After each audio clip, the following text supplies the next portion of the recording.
Hello and welcome to the Conscious Leadership Podcast. My name is Julie Hoglin and I am the creator and founder.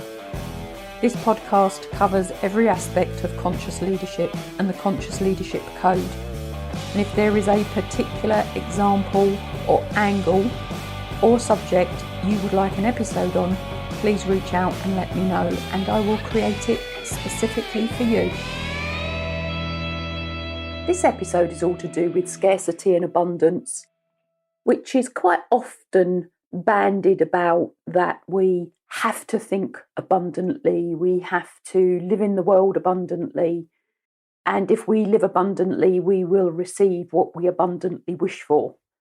And that if we come from scarcity, it indicates a lack. It indicates that we are in some way potentially desperate for things, which really got me thinking about what is scarcity and what is abundance and how does it play out in life. And for any of you listeners who do believe in the law of attraction, we can attract things into our life. And it is not really about scarcity and abundance. It is about how we think, how we feel, what we believe, and then how we act and how we put that out into the world. So I've done a little bit of research, as I do, because I know what I think it all means. And then I do some research and widen my perspective. And to be honest, the research I've done today hasn't really given me much more on top of what I already think and feel. And part of this episode is potentially reframing what scarcity and abundance mean for you or for people you know, and how that affects you and the results as such. So I did some research, and what it initially came up with, it says that scarcity and abundance are two concepts that are often used to describe the availability of resources, goods, and services. And that's absolutely what it is, because we are our own resource. We require goods to survive, and we require people to provide the services to provide the goods, which provide our resources. And this is something you will hear me say a lot. Nothing sits in isolation. Everything is connected. So let's have a look at many of the concepts of scarcity and abundance relate to spirituality in various ways. I'm not talking about believing in God. I'm talking about or an entity. I'm talking about believing in a higher purpose, a higher connection of some description, whatever that might mean for you. And scarcity is very, very often associated with, I'm going to say, the more negative emotions. So it can be associated with fear, it can be associated with anxiety, and it is associated with a sense of lack. Now, I'm going to come back to that later. And people may fear, you may fear, and I have feared this in the past, that we do not have enough resources that we need to survive. Now, what I'm going to ask you to think about here is, what is survival for you? Because it will be different for you compared to others. Now, I'm not saying compare yourself to others, but open up your mind, as in not everybody has the same survival scarcity. Now, of course, it can also lead to a sense of emptiness. It can lead to loneliness. So scarcity comes at us in very different guises. It could be a meal on the table for some, or it could be lack of a conversation for others. So abundance, we look at the opposite of this. Abundance can be associated with feelings of gratitude, feelings of generosity, and spiritual fulfillment, whatever that means for you. So when people feel they've got more than enough of what they need, and again, what does need mean? Difference, need to want. So do we attach want to lack and need to abundance? Very different things. So think about what this is meaning for you. But when we feel we have more than enough, we will be more likely to share whatever resources we have with others. Now, not only are we more likely to share resources because we are coming from a place of abundance, we can also then feel a sense of joy and contentment. So there's a correlation between sharing, so giving, and joy and contentment. Whereas if we are coming from lack, maybe we are looking to take rather than give. And I'm making no judgments on any of this because we all do both. So I take, I give, I want, and I need. And there's very different process linked into all of that. Maybe I'll do a lot more work on. So the concept of scarcity and abundance can be seen as reflecting a deeper spiritual value and belief. And it can help shape how we view the world and our approach to life. Now, backtrack a few episodes, and I can't remember the number, but I did an episode on karma. So go back and listen to that one because that links into this as well. So what else do I want to share on this? One of the things that's really got me thinking about this was a lack of something, and what was scarcity back in the day to what scarcity is for now, and then what's the perception of that. So I was talking to a friend last night.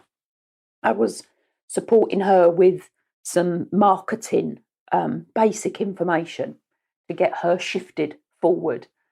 And as part of that conversation, and again, not sure where it come from, but we were talking about, or I was talking about, scarcity lacked to my parents. Now, my parents were part of World War II. So my dad was on the radars on convoy. So he spent the war listening to pings to detect German U-boats and to then deploy the convoy to protect the ships that were either transporting, food, ammunitions, people, resources across the world, whatever that was, whether that was food coming into the UK or, travelling up into Russia, which I know he went. So his level of scarcity compared to my level of scarcity now, and I'm sort of making this up as I go along, but his life was at risk. Now, my life is at risk, but just not in the same way. I didn't talk to my father very much about the war. I don't think he ever really wanted to. But one thing he said to me was that when a ship was, torpedoed, it sunk, it capsized.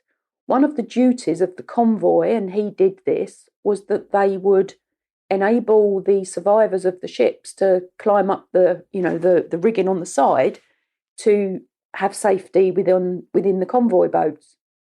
And he told me a story once of where he was standing on the side of the ship waiting to help these people, aboard, and they were swimming through burning oil to get to safety. And the guy next to him, one minute he was there and the next minute he wasn't because he'd died, basically.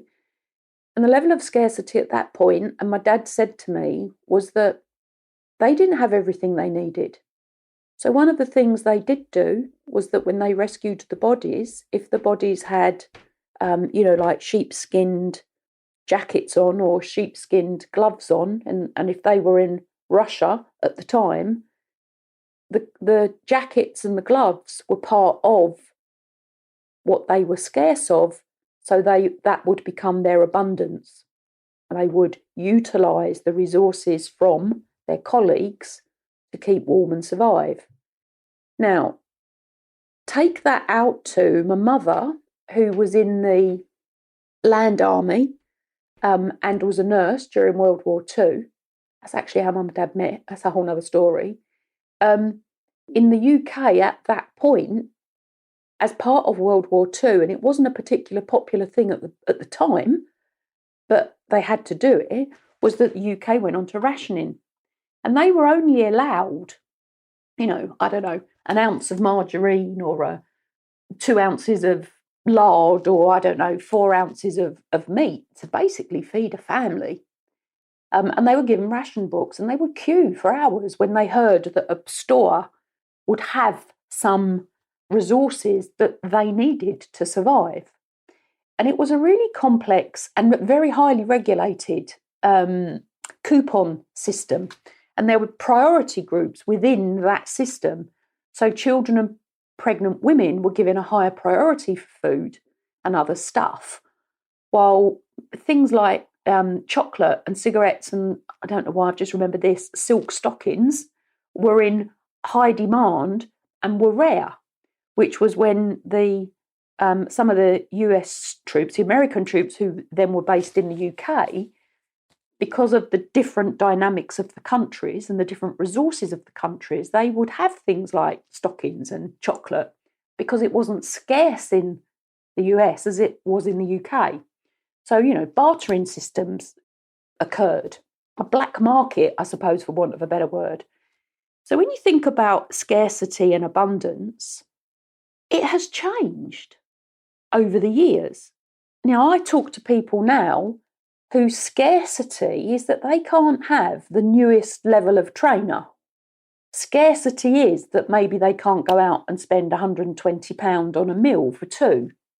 Now, that's one group of people, whereas people who access food banks, and that's becoming much more prevalent currently with everything that we're going through currently, and this is being recorded at beginning of March 2023, other people are accessing food banks. So when we talk about scarcity and abundance, I really am asking you to think about, what is it? I really want you to think about what is scarcity and what is abundance and what does it really mean for you? If you think about abundance and you would link abundance to joy and contentment, I have travelled some of the poorest countries in the world, and I have seen and met some of the happiest people in the world who have very, very little. Now think about that. We live in a first world country. We're in I'm in the UK. I don't know where you're listening from, but you could be in the UK, you could be in the US, you could be in India, you could be somewhere. You could be abundant or you could be in lack. You could be full of joy and contentment, or you could harbour some hate, regret, tension in your heart and your being. But really think about, what does scarcity mean for you and what does it mean for those around you? And if you can see scarcity around you, what can you do to be abundant towards the scarcity? What can you do to help? What can you do for yourself to create an abundance mind process, a mind flow, a way of being? Because we don't have to have a 6-bed house to feel abundant. We don't have to be able to have the £120 meal out in a restaurant for two to feel abundant. We can have very little and be abundant, as in resources, as in money, to be abundant. And what does scarcity mean for you? What is it that you need? Is it love? Is it additional income? Is it the connection? Is it having a conversation with somebody? What is it that you are scarce of? Is it self-love? And if we do not have self-love, how can we possibly love others, truly love others? Really think about what this means.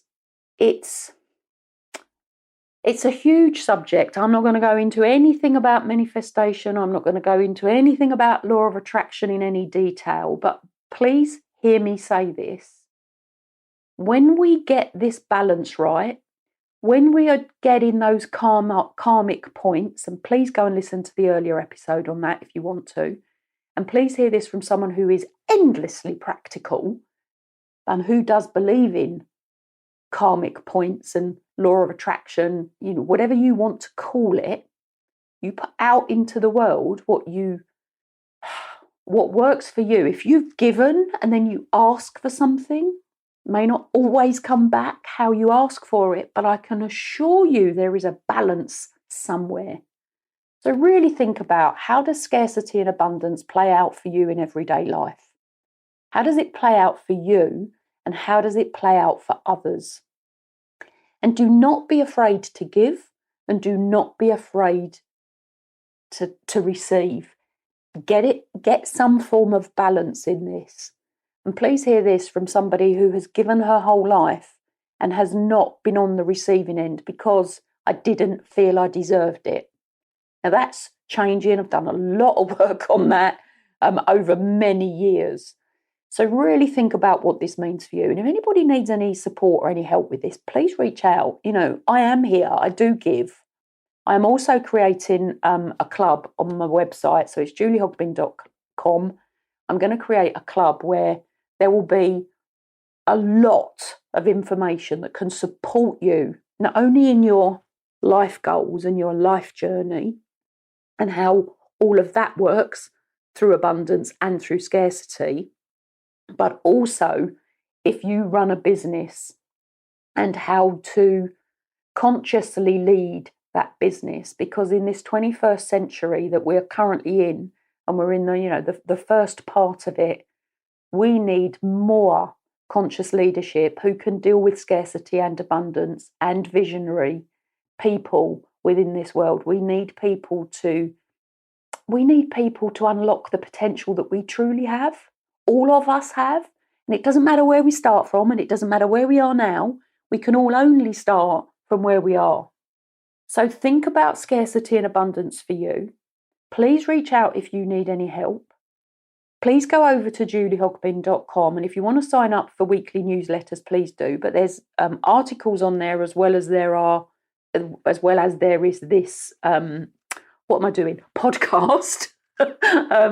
Connect with me somewhere on social media and you'll see a lot more stuff. There is so much to be done with this. There is so much you can do with the world, for the world. There is so much more I can do with the world and for the world and the human inhabitants within that world. And I really don't want to get too deep into that spiritual side of it, but we are energy, we are emotion, we are connected somehow. Too many synchronicities happen. But this is really about what's scarcity, what's abundance. How materialistic are you in your life? What can you do with? What can you do without? What can you give? What can you receive? What do you need? What do you not need? Really think about what this means for you and for those around you. When we get trapped, or potentially when we get trapped into this materialistic world, the universe will send us messages. So I was trapped in it, just as a real end on this. I was trapped in it. Trapped in it? Yeah, maybe trapped in it. I got burgled. And if you like, my trappings into the materialistic world were stolen. This was a few years ago now, so I've been on this journey for a long time. And I was underinsured. So all those materialistic items that I had gathered from around the world, I've had a pretty fortunate life. And I've worked for it. Didn't ever land in my lap. Wasn't born with that silver spoon in my mouth. But the materialistic items were taken. Never, ever able to be replaced. I have the memories. I have the joy of the memories. What I don't now have is the joy of the actual visual, hard representation of the item. I have the memories. I have the memories in my heart, I have the memories in my head, and I can speak about those memories. Now, please think about what this means. As I've said, I'm going to end this one now. Really think about what scarcity means for you and what abundance means for you. How are you giving and receiving? How are you giving and receiving to those around you? How are you giving and receiving from yourself? Think about if you're coming from scarcity and then you are in abundance, and I'll end on this. When we are in abundance, it can also have negative consequences. So let me explain what I mean by that. When we are coming from abundance and we're not in balance, and I will say that, we're not in balance when we do this, we overconsume.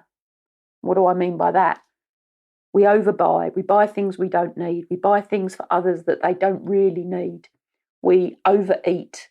We maybe oversmoke. We overindulge in alcohol. So really think about when we're coming from abundance, we can overconsume. Now, I'm also going to add on to the end of that. When we are coming from scarcity, we can overconsume. So if we are feeling scarce of love, scarce of connection, scarce of friendships, scarce of communication, we can overeat and overconsume and overbuy. Every behaviour has a positive intention. Think about what your positive intentions are leading you to. Dig deep, really think about this. And again, you want any support, any help, reach out. Thank you for listening to this episode of the Conscious Leadership Podcast. And if you have found it useful, please leave a review. And if you have found it useful, please share it with others that will find it useful as well. If you want to know more about my publishing, please follow me through to the Amazon author page. And if you would like to follow me on any of my other social media channels, please do, which also includes a YouTube channel.